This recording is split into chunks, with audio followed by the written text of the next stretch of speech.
Hello, this is Ibrahim Nassar with Ozone Engineering, and in this demo we will be using the ANSYS HFSS 2025 R2 release to simulate the embedded antenna element radiation pattern based on unit cell analysis. This simulation method can be used to calculate the embedded element pattern, which accounts for mutual coupling between the array elements and to create a more accurate overall array pattern based on unit cell analysis. We will start this demo by using uh, we will start with this demo by using this antenna element, which is a simple prop-fed patch antenna designed to operate at 2.5 gigahertz. And this antenna was designed or created using the antenna toolkit, which can be accessed from here: automation, show, act extension, launch wizard, and the HFSS antenna toolkit. Okay. So how do we set it up? First, we want to set the model for a unit cell analysis. The way to do that, let's create a region. First, airbox to enclose the unit cell by going to draw region. Let's change that to absolute offset and keep it 0 centimeter. And now let's change it just from the positive and negative Z axis to be about 4 centimeter, which is nearly like lambda over 3, and 1 centimeter from the bottom side.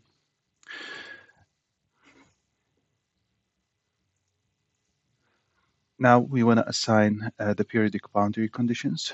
To do that, we're going to right click and go to the selection mode faces. I'm going to select this face and this face and right click and assign boundary coupled lattice pair and hit next. We need to define scan angles, but let's keep it now for at 0 degrees and we will define it later. Next, we're going to assign it to the other side.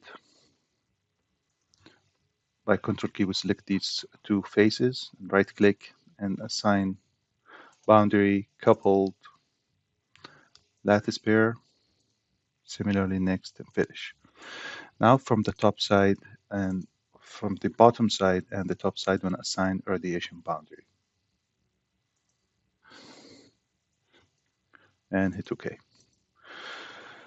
So now we have the model ready to simulate. So we can right click and analyze it.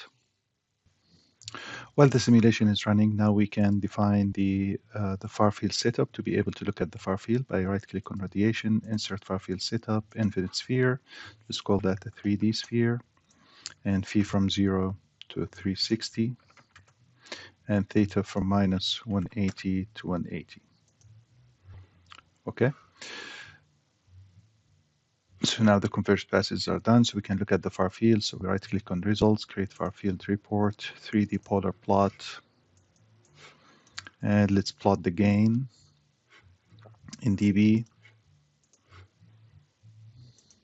Okay, and here's S11 of the antenna, so it resonates about 2.5 gigahertz. And let's look at create a radiation pattern plot. So create far field report, radiation pattern. Let's do the realized gain here in dB, and let's look at it at phi 0. Okay. Okay, so now this is the radiation pattern of the unit cell. Now we want to create the embedded element pattern. So for the embedded element pattern, we need to steer the beam and look at the far field data in the unit cell analysis only in the direction of the scan angle in theta and phi. The pattern based on the regular infinity sphere is only valid at one point. To do that, we first need to define the scan angles. So we can go here to the lattice pair and define a variable for the scan angle. So let's call it phi scan. And this one is theta scan. Okay. And by default, it will be defined for the other one. And the default values here were defined to be 0, 0. Now we define the scan angles. We need to make a coordinate system so we can look at the far field only at the point where the scan angle is pointing to.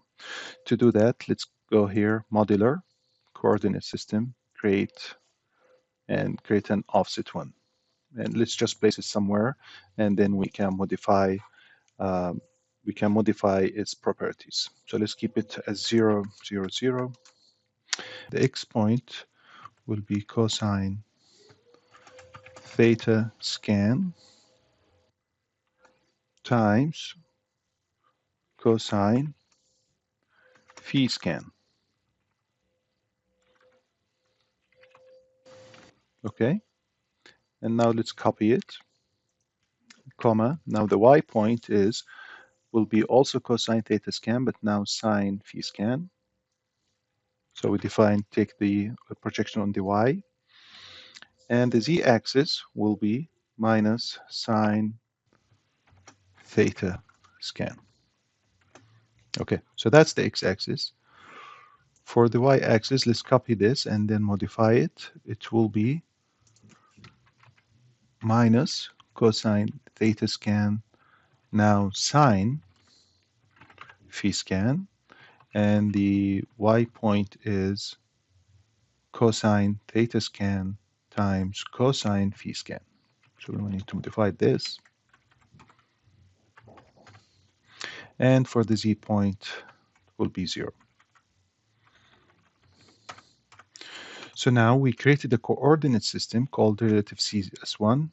So let's change that to embedded. So this is the coordinate system that we will be using to plot the far field as we steer the beam, so we can look at the far field data only in the direction where we steer the beam at. And hit OK.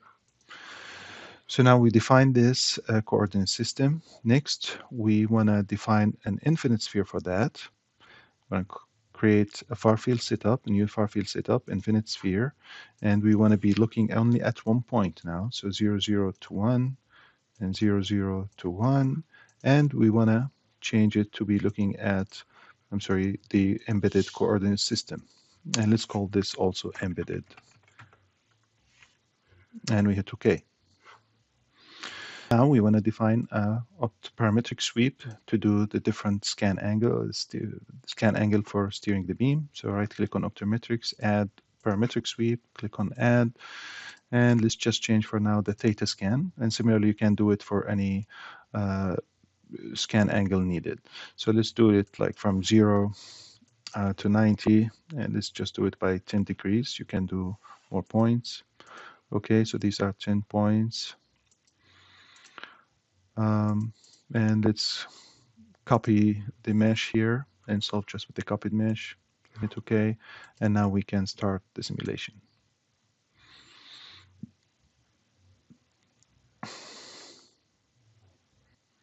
Okay, so now after the simulation is done, we can look at create a plot of the embedded element pattern. To do that, we right-click on Results, create far field report, radiation pattern, and the first thing we need to make, the first change we need to make is the geometry here. We want to change it to be the embedded radiation sphere we defined, and let's keep it. Just look at the gain here in dB.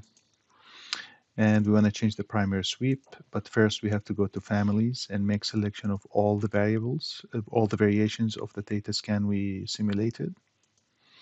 And now it will be an option under primary sweep, so we select theta scan. And now we click New Report. So this is now the plot of the embedded element pattern, which is a more accurate representation of the actual pattern as the beam is steered, which can be then used to approximate the far field pattern of the entire array by multiplying it with the array factor calculation. That's all for this demo, and thank you for watching.